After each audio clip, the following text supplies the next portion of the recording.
Então, eu acredito que ainda falta maturidade para a nossa sociedade exercitar seus modelos a partir de referências, sabe? A ciência, a academia, com o que a gente vive no universo executivo de maneira pragmática.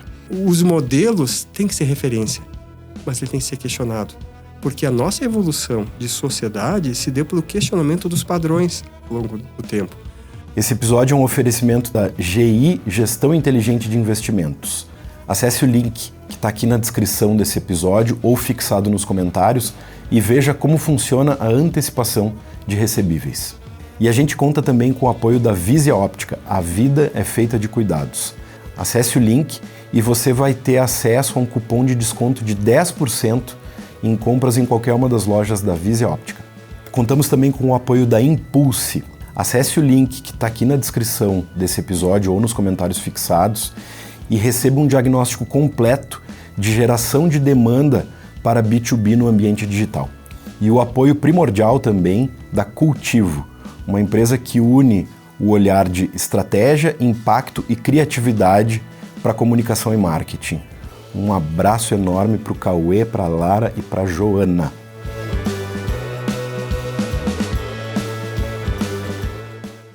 Sejam bem-vindos. Hoje estamos registrando, então, o nosso primeiro episódio do podcast 20 e tantos anos. Uma iniciativa que já está amplamente explicada aí nas minhas redes sociais. Hoje, para a gente inaugurar o nosso primeiro convidado, é o nosso querido Paulo Gellen. Paulo Gellen é um grande amigo de longa data. Falar um pouquinho do currículo do Paulo aqui, depois vou deixar ele se apresentar, caso queira, né? O Paulo é conselheiro consultivo que já atuou em empresas como Brametal, Grupo Leonora, Grupo Bertolini, Boldan Implementos Agrícolas e Valor Elbrus. É um dos idealizadores do Instituto Hélice, uma das iniciativas de inovação da Serra Gaúcha, né? Já foi CEO de empresas como Soprano Imóveis Carraro. É engenheiro pela Unicinos. Tem diversas pós-graduações e MBAs. Se eu fosse falar todas aqui, eu ia... Tem mestrado em Administração Financeira pela Universidade Estadual de Campinas e doutorado em Administração e Marketing Estratégico pela USP. Este é o nosso querido Paulo Gellen. Mas se tu tivesse que contar mais um pouquinho sobre quem é o Paulo Gellen, o que mais que tu contaria aí, Paulo? Que momento! Não sei mais nada. Obrigado, Rodolfo, estar contigo. Aqui é um prazer estar contigo. Um amigo que tem no meu coração, tu tem um espaço, mora no meu coração e não paga IPTU. Que momento, cara, então, que legal. Obrigado pelo teu espaço, valorizar essa tua trajetória, uma trajetória muito bonita, te acompanha há um bom tempo, tem feito um trabalho excelente aí para a sociedade, para a comunidade, enfim, para as organizações que tu atua. Então, quando tu me chamou, imediatamente está à tua disposição. Muito obrigado. Obrigado, Paulo. Adiciona esse currículo uma pretensão minha que vai acontecer em dezembro, ser avô. Azar! Então. Tô sabendo. Então, estamos bastante na expectativa aí, porque vai ser um processo novo e para mim novidade é uma coisa que me motiva e me mobiliza. Tô me preparando para ser avô, né? Então, com 55 anos chegou a hora, né? Dizem que o amor é dobrado, né? É dobrado. E a educação não sei se é dobrada, né? É, né? Então é isso que nós vamos ver. Então, estou muito feliz nesse momento, vivendo, e te agradecer de fato mais uma vez pelo espaço pra gente botar o papo em dia. E que não seja somente aqui. Que a gente se encontre mais, né, Rodolfo? Tamo junto. Legal. É uma boa desculpa pra voltar pra Floripa, né? Então, é isso aí. E obrigado eu, né? Mais uma vez, obrigado por ter arranjado um espaço na tua agenda aí pra tá aqui conosco. Paulo, como eu já te falei, o tema central do nosso podcast, ele gira em torno da questão dos 20 anos, né? 20 e tantos anos eu não adotei uma data tão cravada assim, porque para um pouquinho mais, um pouquinho menos. Mas onde é que tu tava há uns 20 e tantos anos atrás? 20 e poucos ou 20? Um pouquinho mais, um pouquinho menos? Eu talvez eu não vou sinalizar em marcos de tempo, né? Mas o que eu estava fazendo, o que eu imaginava fazer também, né? Acho que isso é importante pra gente debater. Mas eu também quero te ouvir. Claro. Quando tu tava com 20 anos atrás, o que tu tava fazendo também, né? E o que te projetava? Há 20 anos atrás eu morava na Inglaterra, né? E exatamente nesse período, em setembro, eu estava fazendo o caminho de Santiago de Compostela a pé, caminho francês. Lá atrás? Lá atrás, há 20 anos, exatamente 20 anos em setembro. Comecei dia 1º de setembro, terminei dia 28 de setembro. Então agora foi a segunda vez que tu Foi a fez. segunda vez, foi de bike agora, né? Que legal! Então, há 20 anos estava morando na Inglaterra, né?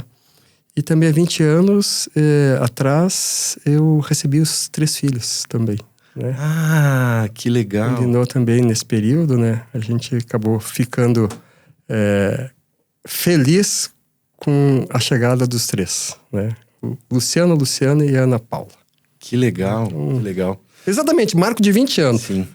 Mas a tua trajetória profissional, assim, tu é engenheiro. Sim. Ela começou antes disso. Bem antes. Eu não quero... Se tu não quiser entregar a idade, não precisa. Não, mas já falei que eu tenho 55 anos, sou vovô, né? Então aquela coisa toda. Não, isso não é problema, porque a vida é uma bênção para todos nós, né? E viver bem é viver bem o presente, projetando sempre o futuro, né? Eu não vou falar meu currículo aqui, porque o currículo é a mãe que faz, né? Claro. Nossa, claro. Então aí o cara começa a ficar bonito, né? Escrever, e é um exercício de narcisismo que acho que não precisamos mais, né? Eu, na verdade, né, Rodolfo, eu sou filho de professores, né, do estado, né? Professores, um de matemática e um de português, que não faltou nada em casa. Mas não tinha muita coisa, né? Meu pai sempre fala, na vida de professor, tu fecha a porta da pobreza e da riqueza e bate no meio, né? Então eu vivi nesse meio, então eu me formei muito cedo por conta das opções de vida. Me formei com 21 anos, dia 18 de dezembro de 1992. E por que eu tenho essa data marcada? Não porque eu recebi a colação de grau, porque foi a única vez que eu bebi e fiquei ébrio. Ah! E nunca mais bebi. Nem só água ou suco, né? E eu fiquei ébrio com Keep Cooler. Nossa. Talvez seja o único cara no mundo que ficou ébrio e... Ó, o Rodrigo da Aurora vai estar aqui em outro dia, então já vai conectar. Então, eu me formei muito cedo e fiquei ébrio nesse período porque fui jogar futebol na comemoração com os colegas de engenharia, aquela coisa toda. Terminou o jogo de futebol, 18 de dezembro, um calor. Fui no cooler, não tinha água. Tinha cerveja e tinha uma colega nossa, que era a Gabi, que os caras levaram uma tal de Keep Cooler. Eu disse, não tem água? Não tem. Cerveja, uma cerveja não bebo, mas o que tem aqui? Isso aí é o Keep Cooler. É uma bebidinha doce. Eu, deve ser refrigerante. Eu peguei, abri, achei que era doce, tomei 3, uma atrás da outra. Como se fosse... Dali pra frente, eu fui pra formatura com olheira e vomitando. Nossa. Então, assim, um pouco da minha experiência da formação. E aí, enfim, eu tive a experiência, logo que formei, de ter ido para os Estados Unidos, né? A trabalho pela Gerdau. Fiquei lá um bom tempo. E a partir dali fui desenvolvendo carreira, estudando. Meu pai sempre falava, minha mãe, meu filho, estuda, trabalha. E eu acho que essa orientação de estudar e trabalhar vinculou muito bem, né, Rodolfo? Eu acredito que ciência e experiência têm que andar juntos. Pois é, e tu sabe que isso que tu tá dizendo de ciência e... Experiência?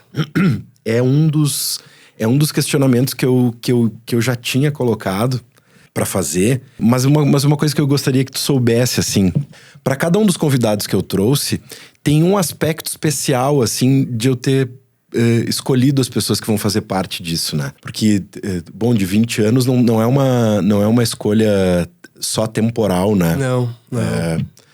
Por que essa pessoa marcou, né? Por que essas pessoas que estão aqui marcaram? E uma coisa que eu gostaria que tu soubesse, tá? De uma maneira bem importante. Tu foi um cara na minha trajetória que me mostrou que valia a pena cruzar a ciência, a academia, com o que a gente vive no universo executivo de maneira pragmática. Foi trabalhando contigo que eu tive uma coisa assim... Cara, olha só que legal. Eu tô efetivamente vendo, a gente tá pegando coisas que a gente estudou, que a gente aprendeu, e a gente tá colocando em prática pro universo executivo, né, colar isso.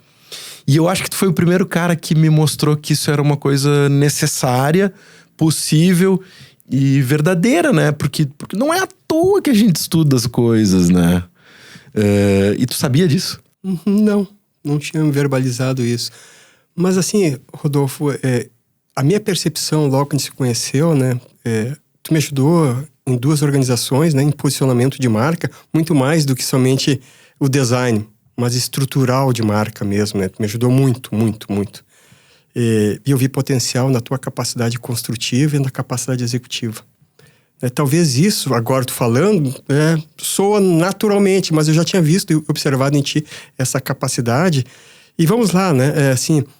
A grande maioria dos recursos, das pessoas que navegam e que de alguma forma trilham um caminho de marketing, são muito mais criativos do que executivos, né?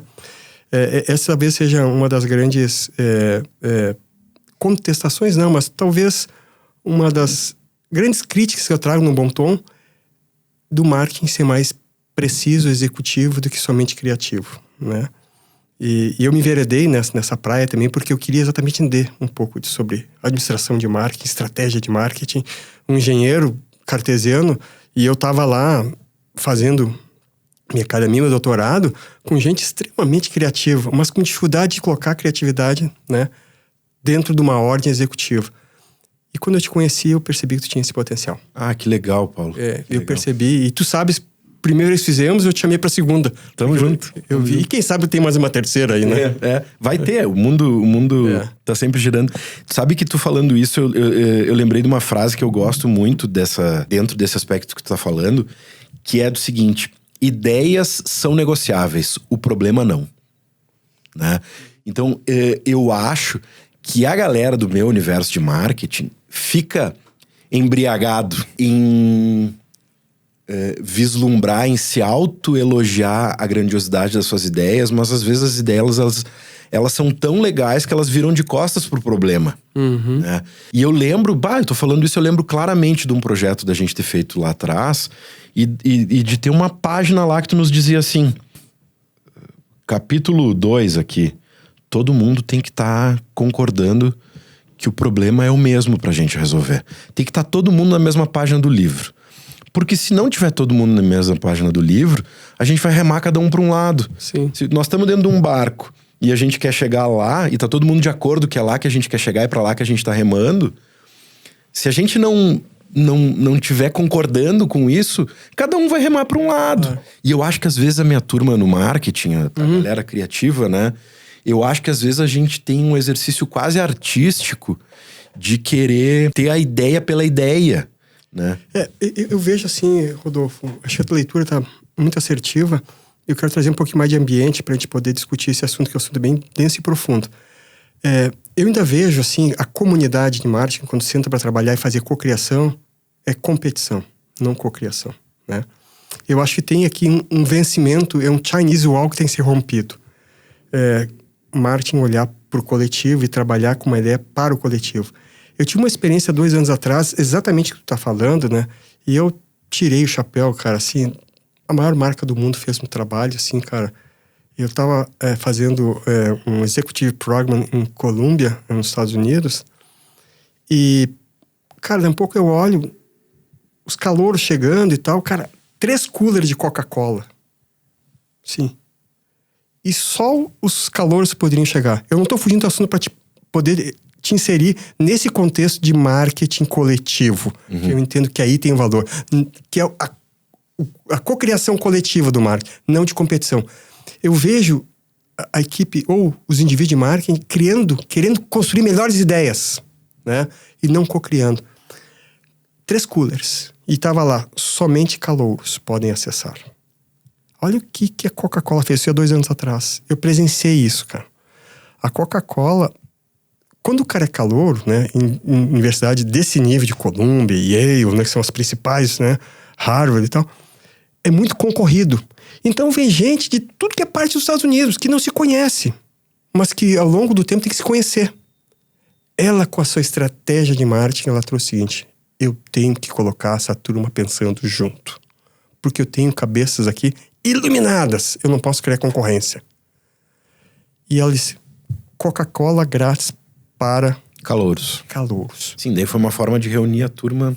Esse é o primeiro ponto. Mas a reunião não é suficiente. Tem que ter um propósito. Todo mundo na mesma página tem que estar. O que ela fez? Olha o que ela fez. Os caras abriam o cooler, pegavam a Coca-Cola, não conseguiam abrir. A Coca-Cola criou uma tampa que tinha um segredo que tu tinha que botar uma Coca-Cola contra a outra para abrir. Então tinha vários segredos ali.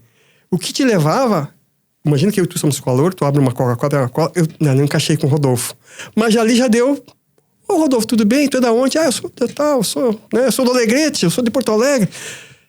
Já trocava ali. E aí começava a aproximação, que era o objetivo que eles queriam. Os calouros se conheciam.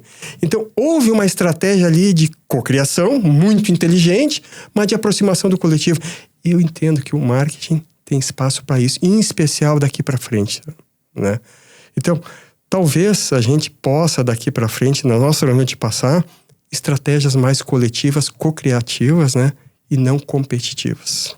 Tu sabe que, te ouvindo falar, eu percebo quão bom foi ter tido esses últimos anos de conhecer e estudar metodologias de cocriação, para facilitar grupos que vão cocriar, enfim, né?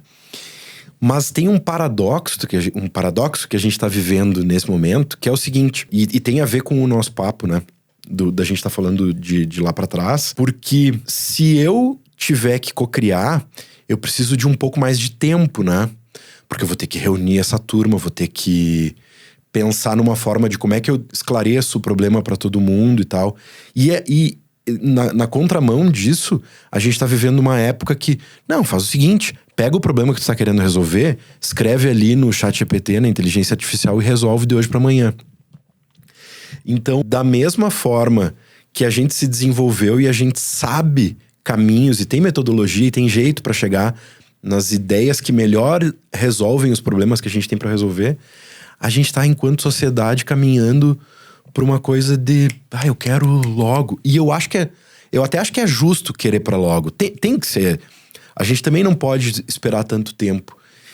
Mas eu acho que às vezes tá rolando um desequilíbrio aí. Mas tu acha que algumas situações não precisam de um tempo de maturação também? Eu adoraria que sim, né?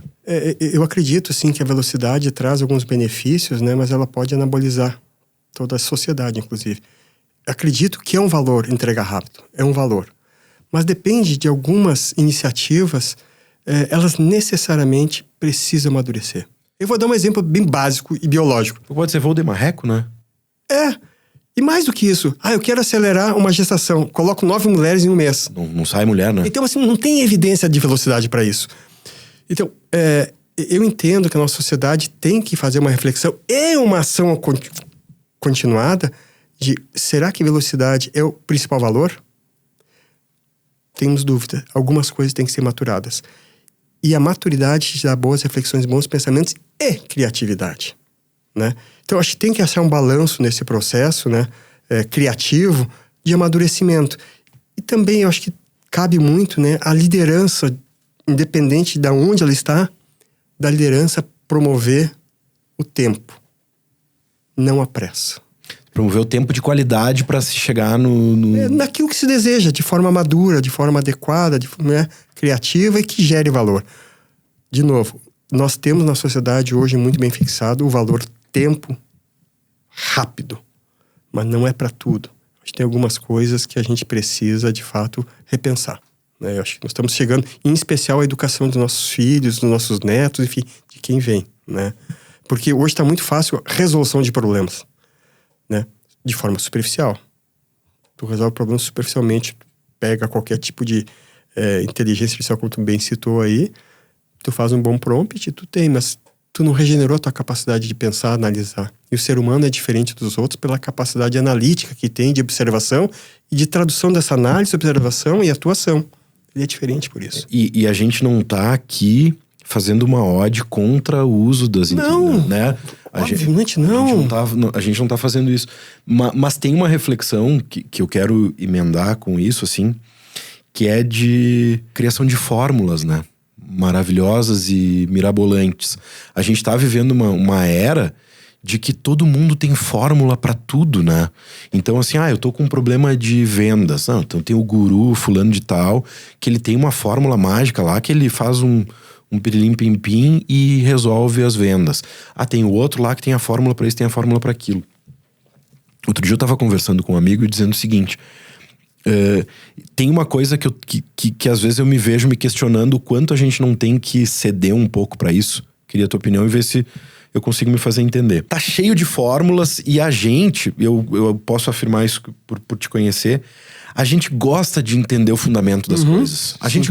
Não, mas parei um pouquinho. Sim, o porquê das coisas. Por que isso tá acontecendo, né? Eu não quero simplesmente, tipo assim, vem cá, então eu tenho o guru do Instagram aqui, eu vou fazer o Instagram e plim...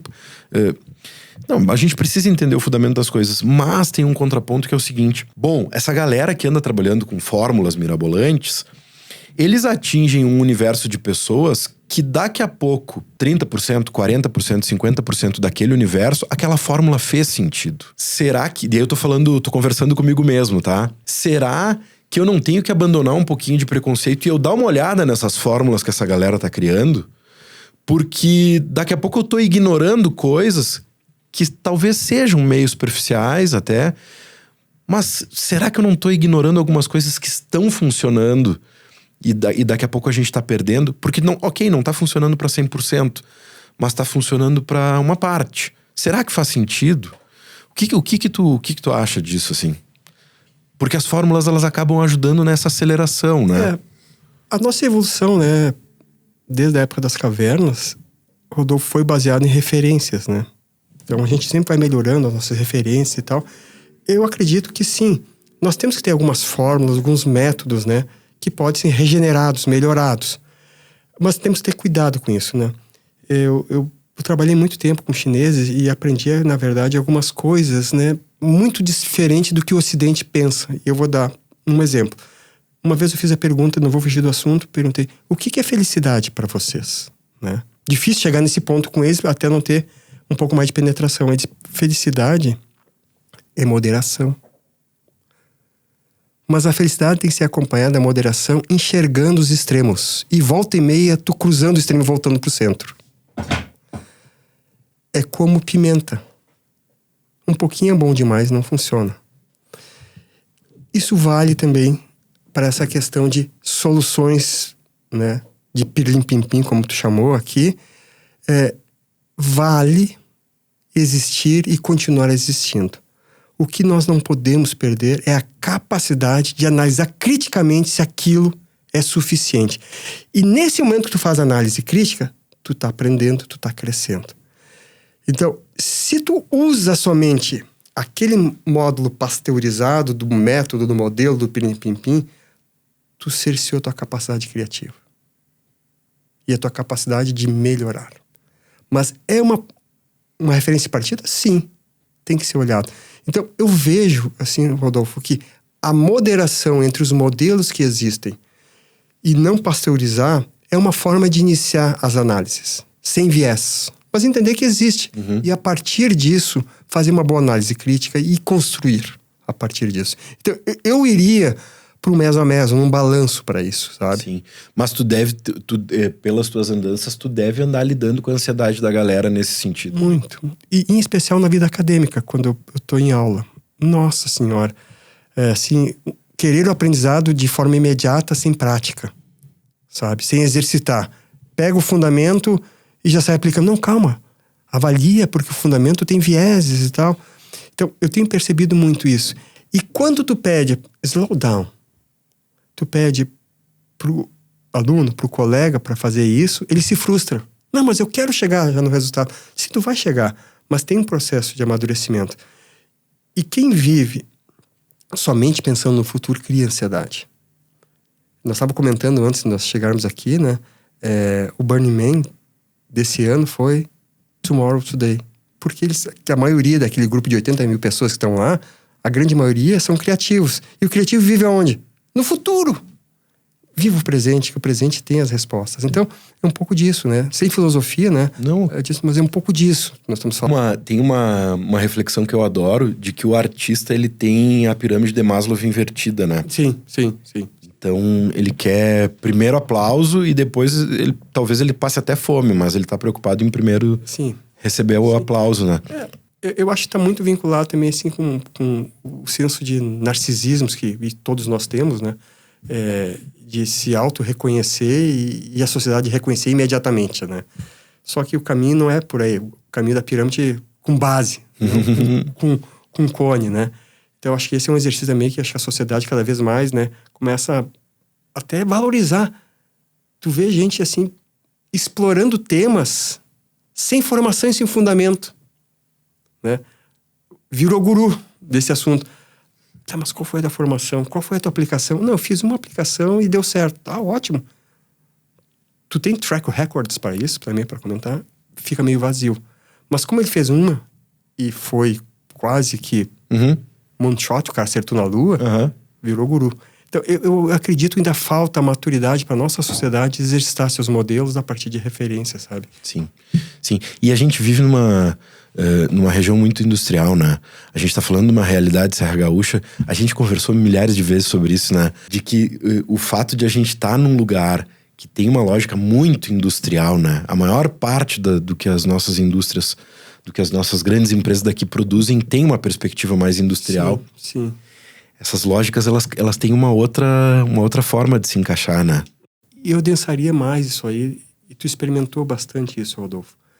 Nós temos uma lógica industrial, e aqui eu tô cuidado para falar, né? Nós temos uma lógica também de pensamento cristão-judaico. Ah, sim. A gente falava muito sobre isso, né? Então, que a salvação está no sofrimento, né? O que é bom é padrão, né? E a sociedade vem se transformando para isso, né? Então, os modelos têm que ser referência, mas ele tem que ser questionado. Porque a nossa evolução de sociedade se deu pelo questionamento dos padrões ao longo do tempo. Mas, obviamente, tem algumas coisas que têm limites, né? Se perguntar, Paulo, tem limite? Eu tenho limite para isso, para isso, para isso. Ah, Paulo, talvez nessa passagem na Terra eu não vou evoluir mais do que isso. Porque são as minhas crenças. Eu nasci com isso, agora eu posso melhorar. Então, o ambiente que a gente vive, ele está muito bem estabelecido, em especial nessa região aqui, por um ambiente de padrão e um ambiente também cristão-judaico muito bem estabelecido. O que estabelece o modus operandi da sociedade, né? Vamos fazer o seguinte, imagina o Rodolfo sair aqui e descer, é um exercício só, descer de biquíni cor-de-rosa e atravessar e ir até a igreja. Te achar louco. Tá no lugar errado, né? Faz isso em São Francisco, eu não estou dizendo que é certo ou errado. Houve acomodações, né? Mas tudo isso, quando se muda, tem reflexos e consequências. A gente está vivendo as consequências do que está acontecendo em São Francisco, né? Então, volto ao que o chinês me falou. Paulo, a felicidade está na moderação. Será que não existe uma moderação? Tu vai descer, tá com calor? Pô, bota uma camisa regata. Não vai assustar ninguém. Aqui pode, lá em São Francisco também pode. Essa moderação. Ah, mas eventualmente eu quero colocar um bustier cor-de-rosa. Coloca na tua sacada, começa por ali, né? Então, essa moderação, eu acho que a sociedade tem que começar a viver dando liberdade criativa. Mas sem, assim, ofuscar e pressionar quem tem pelo menos uma linha mínima de padrão, né? Sim, sim. Sim, mas encontrar um equilíbrio, né? Sim. Encontrar uma forma equilibrada disso, né? Tu sabe que das últimas coisas que tu falou, eu lembrei de várias reflexões que eu queria fazer, mas uma delas é o seguinte, a gente tá falando, um pouco disso que a gente tá falando tem a ver com os nossos princípios, os nossos valores, né? As coisas que a gente carrega. Tu tem clareza, assim, sobre o Paulo que eu fiz tu lembrar lá quando tava se formando, quando tava iniciando a trajetória e tal. Tu tem clareza sobre quais eram os teus princípios de lá e que estão contigo até hoje, assim? Assim, Rodolfo, não tá ensaiado isso aí, né? Pra te falar, mas tu vai ter oportunidade, né? Tu sabe que sou kardecista, né? Eu, em 96, escrevi meus princípios. Em 96. Eu tinha 25 anos. Eu escrevi. Foi numa encruzilhada da vida que a vida me propôs e eu pensei, de fato, o que seria, né? E o que eu quero daqui para frente, o que eu imagino que eu possa contribuir comigo e com a sociedade onde eu estou inserido. Já falamos, nós somos as experiências que a gente vive e o ambiente que a gente está inserido. Nós somos isso. Nós somos isso. Então, as experiências que a gente vive vai transformando a gente, nossos princípios e valores e tal, né? Vai sedimentando e o ambiente muito mais, né? E aí, em 96, eu escrevi. Eu vou ter oportunidade, eu não estou com o evangelho aqui. Vou abrir, tá escrito a caneta, folha amarelada, os 10 princípios. O mesmo livro até hoje. Escrito. O que é? Aí, vamos lá. São crenças. Amar a Deus sobre todas as coisas. Essa é uma crença que eu tenho. Segundo, Cuidar, observar a natureza, cuidando da sua sobrevivência e tal. Criar os filhos com educação, com valores, princípios. E fui listando os 10. E quando eu me encontro em encruzilhada, o que eu faço? Volta neles. E sempre tem a resposta lá? Sempre. Eu acredito. Porque me facilitou a caminhada. Me facilitou. E eu entrei de novo várias. A gente entra em encruzilhadas seguidos, né? Seguido. E aí, quando eu tinha encruzilhada... Mas o que eu sou para ser encruzilhada para que eu possa fazer o caminho? Ali. Como eu tenho trabalhado bastante na academia e tal, né? Eu faço uso do Grok. Conhece o Grok, né? Eu tô com o Grok hoje numa versão beta, que me disponibiliza, são 1.200 usuários no mundo. E o Grok me proporcionou criar um perfil de inteligência regenerativa comigo. O que ele pede? Ele pediu para mim, forma o teu perfil. Eu gastei 40 páginas escrevendo quem eu era. Que legal. As referências literárias, as minhas crenças e os meus 10 princípios. E diz o seguinte, daqui para frente, quando a gente for discutir qualquer assunto, Aurora é o nome dela. Aurora, tu referencia pelos meus princípios, mas eu quero que tu referencie e me questione. Para que eu possa colocar em xeque tudo aquilo que eu acreditei nesses meus 55 anos. Ela tem feito isso. Mas, injustificativamente, assim, ela não consegue vencer os meus 10 princípios. Ela não consegue. Não consegue o quê? Vencer meus 10 princípios. Ela não consegue contrapor. Paulo, já tá sedimentado isso já. Porque toda vez que tu traz um ponto de discussão para regenerar, nós dois regenerar junto, tu tá muito claro desses princípios. Eu trago o argumento, tu me cerceia no sentido de a tua crença tá clara, né? Então, por exemplo, assim, um questionamento que eu trouxe. Por quê? Deus sobre todas as coisas. Né? Porque eu acredito. Nós só estamos aqui porque teve um elemento que criou tudo isso aqui. É por isso que, em primeiro lugar, é ele. Tá, mas não poderia ter outro? Então me fala quem? E a gente vai explorando isso. Então, tem dificuldade, a própria inteligência artificial, de romper teus princípios quando eles são muito claros. Então, a pergunta que me fez, voltando lá, sem deixar a resposta, hoje eu me vejo, quando eu escrevi em 96 isso aí, eu quando encontro encruzilhada, e agora muito mais ratificado, há 2 anos que eu venho usando inteligência artificial, que ela também me apoia. Que legal. Né? Então, assim, tá muito claro. Tu vai ter oportunidade, eu quero ter o prazer de te mostrar meus princípios. Eu disse, pô, Paulo, tá mas sabe que eu tenho registrado, assim, numa manhã, que a gente teve a oportunidade de passar um final de semana juntos, de acordar e te ver lendo o Evangelho, né? Cedinho, tava lá na mesa lendo, que se diz, regradamente, né? Sim. Obedecendo aquilo de maneira regrada. Assim, longe de estar perfeito, mas assim, olha, nem a palavra perfeito é muito, muito forte, mas longe ainda de estar na condição média, pelo menos, sabe? A gente volta e meia se depara, e eu queria te ouvir também, Rodolfo, nessas encruzilhadas, nesses teus 20 anos, onde é que tu deparou com uma encruzilhada e como é que tu saiu disso? Tu sabe que tem 2 perspectivas aí das coisas que a gente falou, que uma são os princípios e os valores e pra onde eu recorro nas encruzilhadas. Sim. São 2 perspectivas ótimas, né? Eu tava dizendo isso pra um colega de trabalho hoje. Sempre que eu me vejo numa encruzilhada profissional, de algum desafio, enfim, eu estudo, cara. Eu tipo assim, como é que eu saio dessa situação aqui, cara? Puta, eu tô vendo que o fulano tá... Mas eu tenho clareza que eu procuro estudar não de uma forma que aquele livro ou aquela bibliografia que eu tô lendo ali vai me trazer a resposta para aquilo. Mas eu acredito que o meu cérebro vai fazer o trabalho de usar aquilo que eu tô lendo ali como uma fagulha que vai me ajudar a conectar com alguma outra coisa que já tá lá dentro e que eu vou acessar ela porque eu tô aquecendo aquela região do cérebro que me ajuda a lembrar de coisas para resolver aquelas soluções. Aquilo que... E, de novo, assim, eu nunca fiquei na mão, né? Sempre. Mas, quando as encruzilhadas são mais cascudas ainda e elas nos envolvem de uma maneira até mais emocional, a arte sempre me traz todas as respostas. Mesmo?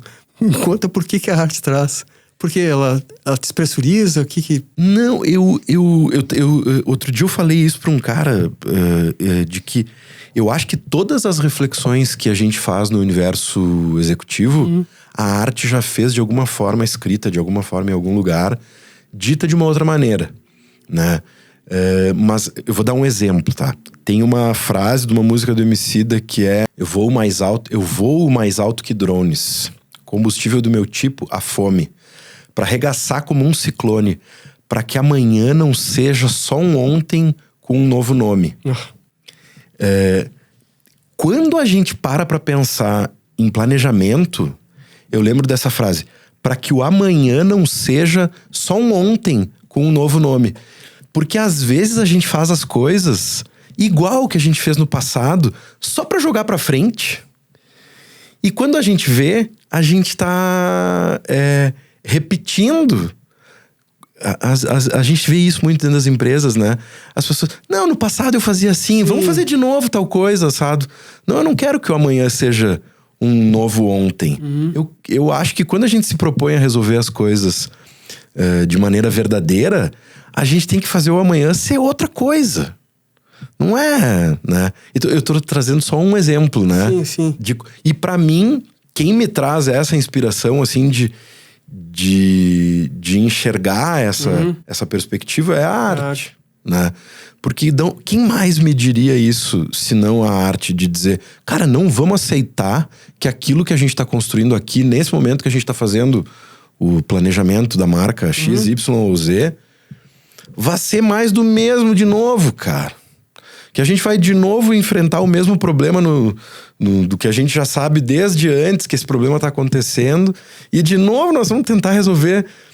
Quem é que disse isso, né? Que um dos maiores graus de insanidade é tu tentar ficar tentando resolver da mesma forma, né? E quer resultado diferente. Resultado diferente. Resultado diferente, Então eu acho que a arte tem esse poder pra gente, assim, sabe? Assim, isso talvez, assim, Rodolfo, assim, talvez seja um gift que Deus te deu, né? De poder pensar sobre as duas perspectivas, né? Da arte e do estudo, que são muito nobres, né? Isso é uma pauta muito clara de uma leitura que, para mim, é uma das maiores escritoras do Brasil, e recomendo para ti seguir também, poder buscar esses materiais, Clarice Lispector. O que tu tá falando, ela diz o seguinte: o melhor de mim é o que eu não sei. Que legal. É profundo. Que legal, né? O René Descartes dizia que o motor do conhecimento é a dúvida e não a certeza. Exato. Né? E ela talvez versou um pouco diferente, um pouco mais de sensibilidade, né? E de fato, o melhor da gente é o que a gente não sabe ainda, é o que a gente vai procurar saber. E talvez esse seja um dos pontos, assim, altos da felicidade da vida. Querer conhecer mais. Aí vai naquele bate-papo inicial que nós tivemos aqui, quando eu cheguei, tu me ofereceu a água, que vida é movimento. E a diversidade. São diferenças, né? Então, se a diferença, o melhor de mim é o que eu não sei, porque eu não conheço a diferença, né? Então, eu vou buscar isso. Então, mesmo nos ambientes empresariais, né, muitas vezes, né, por estar vinculado aos princípios, eu falo como engenheiro agora, aos princípios fordianos, que o valor está no padrão, a gente já passou essa parte. Eu acho que o padrão estabiliza processos, é muito bom, falo como engenheiro, de fato. Tu só consegue melhorar aquilo que está estável. Se tu está num serrote, tu não consegue melhorar. Então, o padrão é importante, mas ele não deve ser o principal leme, o principal motor propulsor, né, de uma sociedade, de uma organização, enfim, de qualquer elemento. E se a gente começar a pensar, de fato, quem está se renovando e está demorando para se renovar? A própria Igreja Católica. Né? O esforço que os últimos 3 papas têm feito. Que loucura, né? Eles têm um esforço do tamanho do mundo para fazer isso, né? Porque a sociedade vem numa rampa exponencial e ele vem crescendo numa rampa, né, aritmética, né? Nem geométrica, bem na base. Então, esse processo de transformação também, eu acho que cabe a nós também impulsionar, em especial, né, aqueles que entendem que o melhor de mim é que eu não sei, ou seja, de estar pensando, estruturando, executando, sabe? Essa inquietude, né? Eu tenho, pra gente não... Estamos bem no tempo. Eu tenho uma pergunta bem listadinha, assim, que eu queria compartilhar contigo, que é: Tem algum momento na tua trajetória que tenha rolado um clique, assim, do tipo... Pá, é isso aqui que eu vou querer fazer pro resto da vida, cara. Ou... Não sei se pro resto da vida, mas que tu tenha... Porque tá lá quando... E eu tô perguntando isso como alguém que... Eu parei pra pensar no... Onde é que eu tava 20 anos atrás? O que eu tava pensando em fazer e tal. E eu tenho momentos que eu tenho clareza, assim, de dizer... Putz, é isso aqui que eu quero seguir fazendo, cara. Eu tô felizão fazendo isso aqui que eu acabei de fazer. Acho que eu achei aqui o... Tu teve algum momento que tu... Talvez não foi, assim, um momento, assim, de uau, uma ruptura, assim, sabe? Mas eu acho que foi acontecendo algumas coisas, foi sedimentando, e que chegou um momento, é isso aqui mesmo, né? Que se encaminhando, né? Isso vem muito dos princípios. Sempre acreditei que ciência e experiência tinham que andar junto. Na minha experiência profissional, quando eu comecei a entrar como engenheiro, engenheiro de processo e tal, laminação na Gerdau, aquela coisa toda, processos industriais, né? E eu era exigido por algumas coisas que eu não tinha competência, para um custo industrial.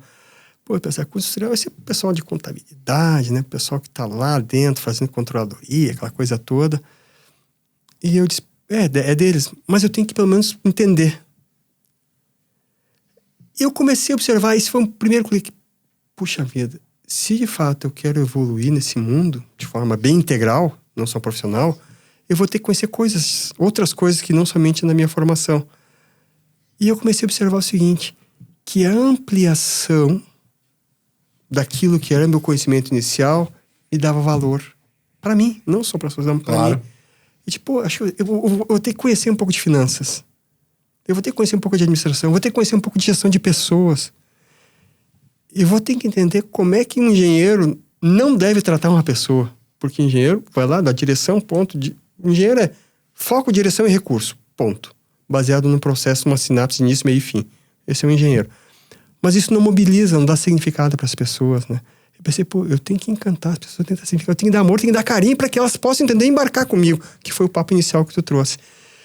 E eu percebi, não foi um clique, eu vou ter que ampliar minha base de conhecimento. Não foi um clique, mas foi uma construção que foi acontecendo. Foi, mas chegou um momento eu digo, opa, aqui tem uma senha. Experiência e ciência têm que andar junto. Eu conheci um professor, quando eu estava no mestrado, ele falou, Paulo, existe na nossa sociedade o vale da morte entre a academia e a iniciativa privada ou a iniciativa do Estado. Eles não se conversam, que era um pouco que tu trouxe. Eu tô vendo aqui as práticas e tô aplicando. Não tem essa ponte. Tinha que aproximar. Então, como é que aproxima? Conhecendo. Então, eu comecei a observar assim, olha, é senha, experiência e ciência. Eu comecei, então, a estudar. E nesse estudar surgiu o segundo. O que adianta eu ter experiência e ciência? O que eu vou fazer com isso? Eu tenho que transferir. E aí, vinculado um pouco com os meus princípios, né? Eu tenho um princípio muito básico que vem do kardecismo, que é só serve quem serve. Ou seja, de serventia mesmo, né? Eu tipo, puxa vida, eu tive a oportunidade de trabalhar com gente assim, muito boa, né? De como fazer bem, como não fazer, que eu aprendi também. E esse processo de experimentar e estudar academia foi me dando e chegou num ponto, poxa, aqui eu falo com bastante assim, não quero ser arrogante. Aprendi bastante, mas eu quero agora transferir isso. Foi o segundo. Bom, já tenho massa crítica, como é que eu faço com tudo isso? Eu tenho que começar a transferir. E na minha atividade executiva eu comecei a transferir. Comecei a ter paciência com as pessoas. Rodolfo, senta aqui que eu vou te explicar por que nós estamos fazendo isso. Faz sentido pra ti? Minha pergunta sempre é essa. Faz sentido? Paulo. Mas como é que cola? Eu comecei a perceber que essa transferência... E com isso me dá prazer. Isso foi o segundo clique. Entendi. Eu vou ter, então, que transferir o conhecimento que me foi dado com esforço de outras pessoas para passar para as outras pessoas. Chegou no determinado do terceiro clique. Bom, já tenho, tô com 45, 48 anos. Como é que agora eu, com o maior prazer do mundo, eu posso transferir isso? Foi que comecei a me encarreirar para mentor de executivo e conselheiro de empresa. Aonde eu tenho a responsabilidade... Paulo, conselheiro é fácil, vai lá 2, 3 dias, um dia e dá a sua recomendação. Não é bem assim. Não é, né? Eu tenho alguns conselhos que eu sou estatutário. Eu recebo cartinha da Receita Federal lá em casa, respondendo pela empresa, né? A Fabiane olha, Paulo, o que é isso aqui? Não, fica tranquilo, tudo certo. Tem um Dienon seguro aqui para nós, fica tranquilo. Mas por que eu tô comentando isso? Porque me deu prazer e entendi o terceiro clique, que era eu tenho que servir a partir do meu conhecimento, da experiência que eu obtive. E eu tô amarradão nisso. Amarradão. Então, quando o pessoal me chama, e geralmente me chama, o pessoal, geralmente a organização tá no UTI, né? Tá acontecendo isso e isso. Muita calma dentro do senso de urgência, eu procuro mobilizar as pessoas, né? E eu percebi, o terceiro clique aconteceu. Eu tô com prazer e tô ajudando, tô servindo. Então isso aconteceu de forma assim meia faseada, mas alongada, sabe? Foi isso que... E isso é fundamental, assim, pra gente se sentir bem com aquilo que a gente tá fazendo. Isso que tu tá dizendo é super importante, né? Porque quando tu tá fazendo e tu tá com a sensação de que tu tá construindo, que tu tá acrescentando, dá essa epifania de coisas assim. Sim. Que bom que tá, olha que bom que tá sendo isso aqui. E assim, é um exercício, guarda essa proporção que eu vou falar aqui, de hedonismo, sabe? Um prazer muito bacana, sabe? Tu quer viver isso, sabe? Porque aquilo que tu tá fazendo bem pra ti, pras pessoas que estão contigo, né? Já sai quando o setênio, já tô no 8º setênio, né? O meu ponto agora de autoestima, de poder passar o meu legado para as pessoas que são meus filhos. Tu fez o exercício dos setênios na vida também? Sim. A gente nunca falou sobre isso e eu fiz, tá? De que os 42 anos é quando tu termina de viver 3 setênios 2 vezes, né?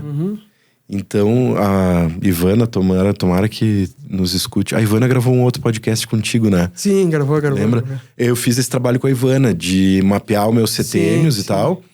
E aí, então o auge da tua maturidade é aos 42, porque tu viveu os 3 setênios 2 vezes. Então, aos 42, de certa forma, quando a gente tem que ter a clareza de escolher o que tu vai querer continuar repetindo na tua vida ou não, né? Exato. E eu acho que o exercício setênio traz muito também pra gente entender o outro. Porque a idade cronológica, às vezes, não conversa com o setênio. Pela experiência que se vive, volta lá. Nós somos a experiência que a gente vive, o ambiente está inserido. O setênio fala muito com isso. Então, muitas vezes, sem criar rótulo nem nada, tu consegue identificar no indivíduo o que ele precisa de apoio, de ajuda, o que ele pode te oferecer pelos setênios, né? Acho que isso é um exercício bem bacana.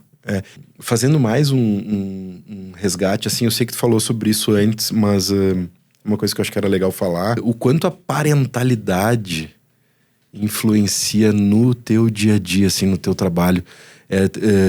Tu enxerga essas coisas acontecendo de maneira descoladas ou... Me explora um pouquinho mais isso aí, que acho que refletir sobre isso, né? Não, porque a gente, sermos pais, né? Não tem como negar que a pressão da parentalidade e as nossas responsabilidades parentais, elas exercem algum tipo de influência na nossa atividade. Total, sim. Mas por um lado, como alguém que tem que prover e tal, mas por outro lado, tipo, que tipo de pai eu quero mostrar para meus filhos? Será que a forma que eu tô agindo aqui nesse problema agora dentro será que o meu filho ia se orgulhar de estar vendo o pai agir desse jeito ou tratando as pessoas desse jeito? Exato. Tu enxerga a conexão nisso, assim? Assim, eu vou partir de uma basezinha antes, né? O exercício mais parental, tu conhece um pouco da nossa família, conhece bem a nossa família, né, Rodolfo? O exercício de pai e mãe, quem fez foi a dona Fabiane, né? Em virtude das opções que eu tive na vida de poder trabalhar e me dedicar, e inclusive dar bastante conforto para eles de educação, inclusive, né? Mas eu sempre me promovi, né?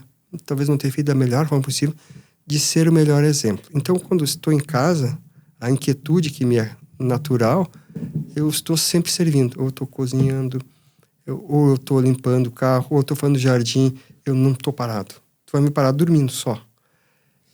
E o que eu observei com esse meu exemplo, né? Que eles praticam. Mesmo, tanto tu já conviveu. Termina a janta lá em casa, a turma toda já vai lavando, vai arrumando, porque eu fazia isso com eles quando pequeno. Isso é normal, uma rota normal. Porém, né? E tu faz isso nas empresas onde tu atua também? Sim, mas assim, uma naturalidade, porque me dá prazer fazer isso, né? Servir. E E esse exercício já tem um questionamento dos meus filhos. Pai, nem todo mundo que a gente convive e que tu deu vamos dizer assim, esse gift, deu esse exemplo, nem todo mundo gosta. Eu nunca tinha observado isso. E eles me educaram. Então, observa, porque às vezes isso é uma simbologia de entrão. A linguagem que eles me passaram. E deu para entender.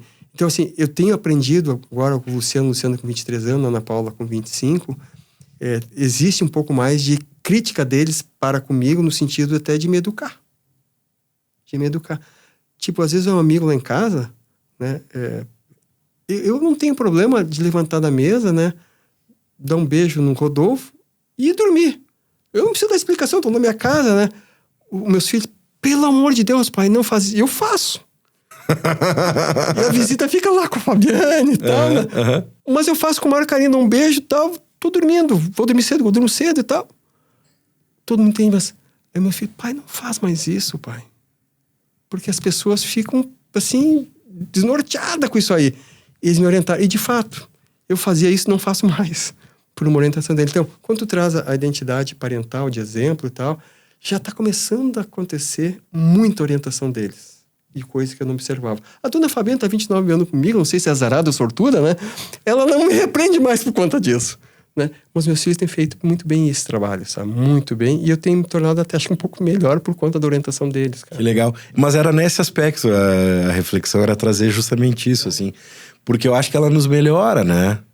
Muito. Não, o senso de interpretação, porque não tem manual, de educar, dar amor, dar carinho para um filho, é distinto. E que tu pode levar essas práticas para dentro de uma sociedade. Claro. De uma organização, né? Claro. Respeito, aquela coisa toda.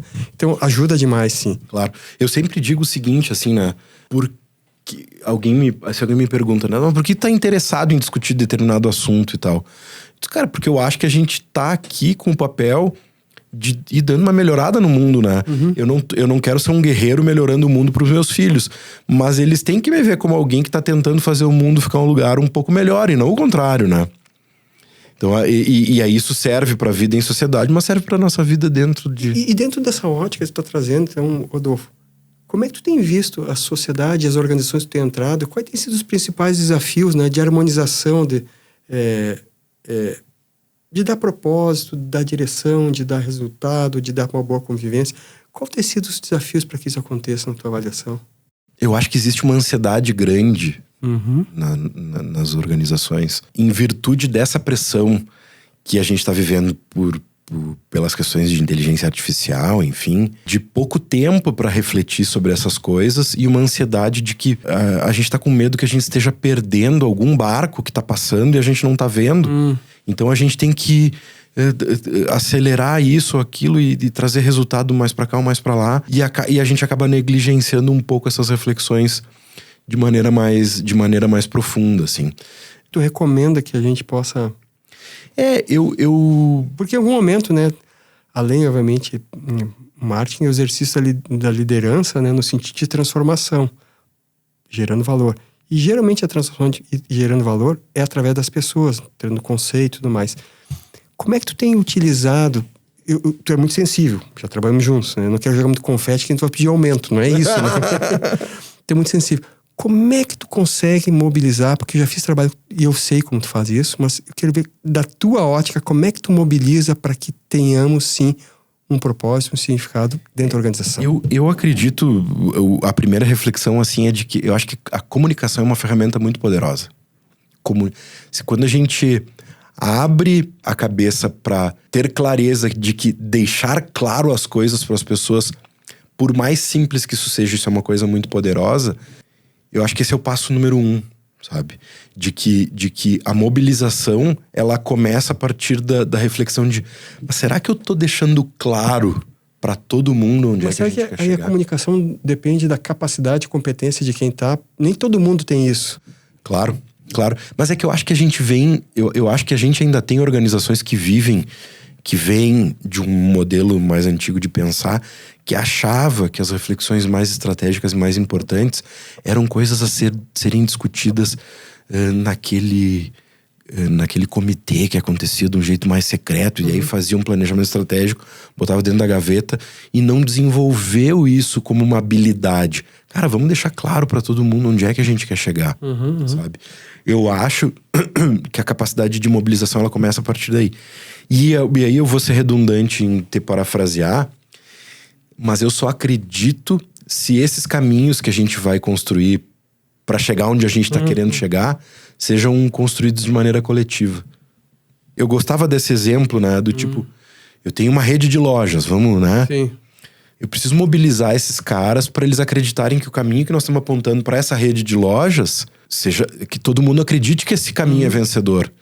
Tá? Se eu der um jeito de fazer com que essa turma participe na construção da solução, eu vou engajar eles. Porque a solução foi feita por eles também. Então E eu acho que isso acontece no dia a dia, sabe?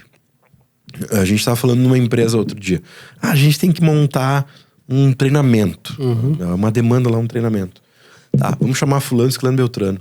Não, mas quem vai? O responsável pelo treinamento é fulano. Não, mas tem que ouvir o que toda essa galera tem pra dizer sobre o que vai ser treinado aqui. Mas não é responsabilidade deles. Mas eles têm a contribuir. Eu só acredito no engajamento dessa forma, né? Porque senão vira uma coisa do tipo assim, eu espero que tu vista a camisa. Eu espero que tu acredite no que a gente tá dizendo que a gente vai fazer. Fica tudo na expectativa. E eu acho que as pessoas têm... Eu tô muito contigo nisso aí, Rodolfo. Assim, acho que a comunicação é uma força, principalmente de mobilização, né? Mas como é que a gente faz? Nem todos têm uma capacidade de comunicar. Tem uma boa sinapse, mas não tem a capacidade de comunicar. E muitas vezes ele é responsável por um projeto, por uma ação, enfim, por uma iniciativa. Como é que a gente vence essa barreira quando o indivíduo tem uma capacidade de sinapse boa, mas não consegue comunicar? Eu acho que isso também é um ponto que os especialistas que trabalham com marketing de comunicação... Esse tema eu debati bastante com o Túlio Milman, que vai estar contigo aí também, né? O Túlio é um exímio comunicador. O Túlio tem um poder de síntese que é um negócio absurdo, né? Processual, que eu acho que é o principal, além do síntese. Ele processa muito bem. Mas isso foi um gift que Deus deu pra ele. E ele, obviamente, desenvolveu como o Pelé. Amigão, tu vai ser um craque. E o cara treinou ainda, e virou craque mesmo, né? Fora de série, né? Eu ainda não encontrei ainda uma resposta um pouco mais clara de quem não tem a capacidade independente, se vai ser comunicação, o que for.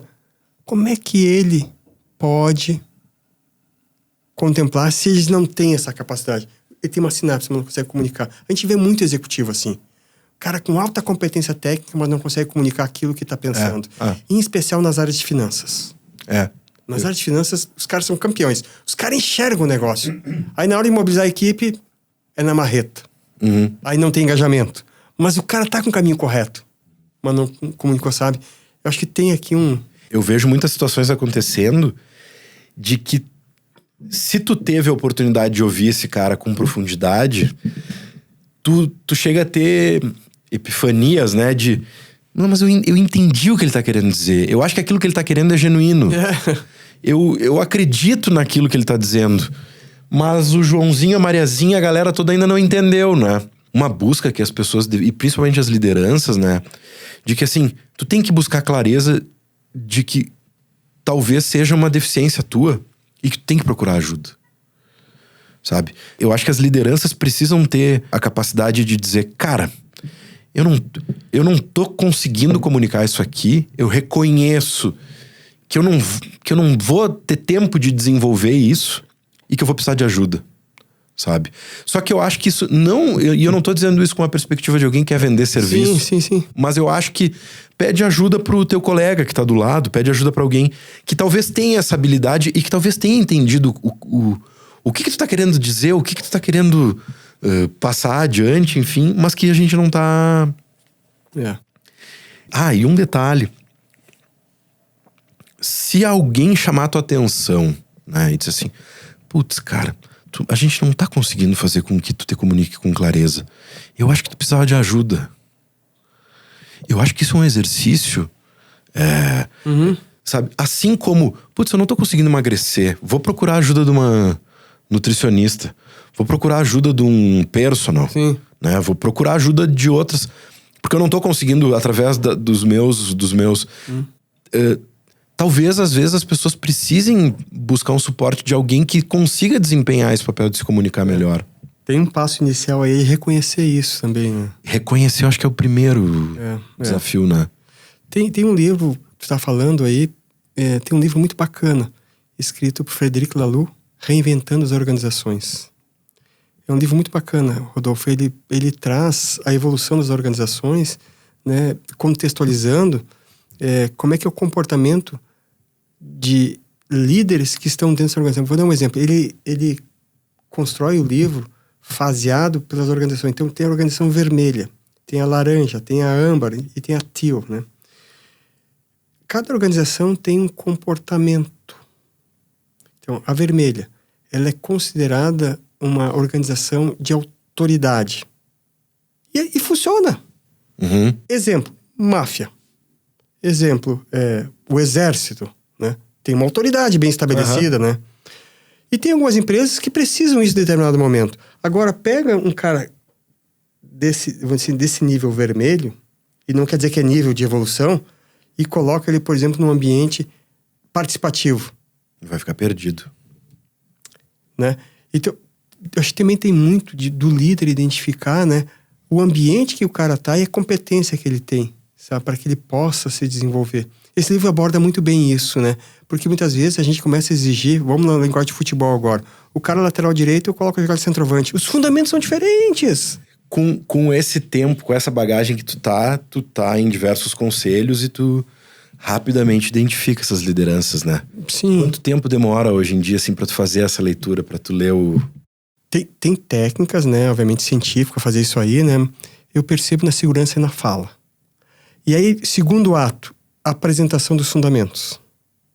Quando a segurança na fala ele tem fundamento e ele começa a ser propositivo, eu percebo, esse é maduro. Ele já tem experiência, já viveu. Aí quando desencaixa um desses 3 pontos, ele não tá maduro ainda. Então, rapidamente, quando tá versando, a gente começa a observar. E não é uma questão de rotular, é uma questão de identificar como é que a gente pode ajudar, né? Nesse exercício. Eu tô numa organização que tem um CFO, assim, brilhante. Cabeça muito boa. Dificuldade de comunicação. Com o time, inclusive. Mas brilhante. E nunca chegou no ponto de dizer o seguinte, eu preciso de ajuda. Nós tivemos que intervir e ajuda. No momento que interviu, ele... Não preciso disso. Aceita. Aceitou.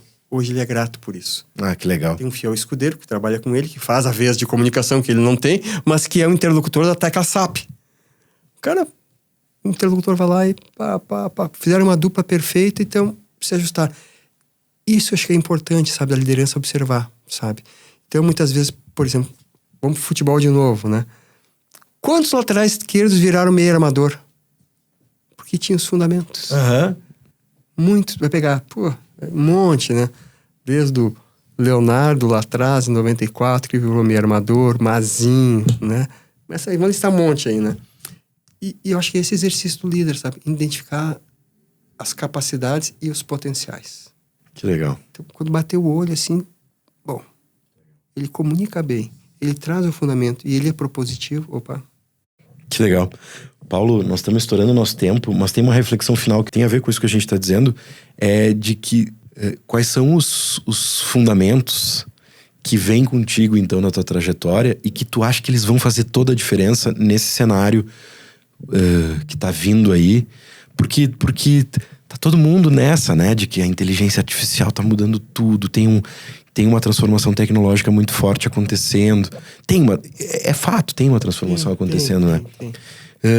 Quais são os fundamentos que tu acha que são os mais fortes aí, que vão te ajudar nessa... Assim, Rodolfo, a inteligência artificial tá aqui não como muleta. Ela está aqui para regenerar o nosso desenvolvimento. Esse é o primeiro ponto. Ele não é um searching, que tu faz pesquisa e te dá resposta. Se tu for fazer isso, a gente vai entrar numa parede. Então, fundamento. utilize a inteligência artificial para aprender e regenerar cada vez mais. Traga teus modelos e troque com ela. Ela tem uma coisa que tu não tem. Ela tem base de dados. E base de dados são fundamentos. E com esses fundamentos ela vai te transformar também e tu vai transformar ela. Então, para mim, daqui para frente, quem conseguir fazer essa regeneração melhorada na base do bom estudo, da profundidade para tomada de ação, decisão, o que seja, ele vai ter êxito na vida, inclusive para a família, para a sociedade onde ele está inserido. Então, usar de forma adequada, né?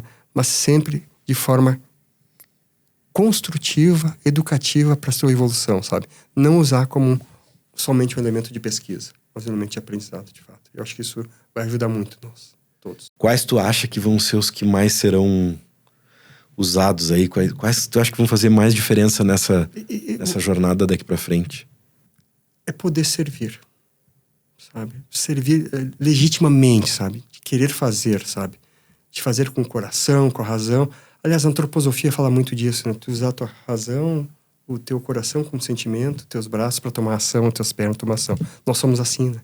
Então, assim, servir de forma genuína.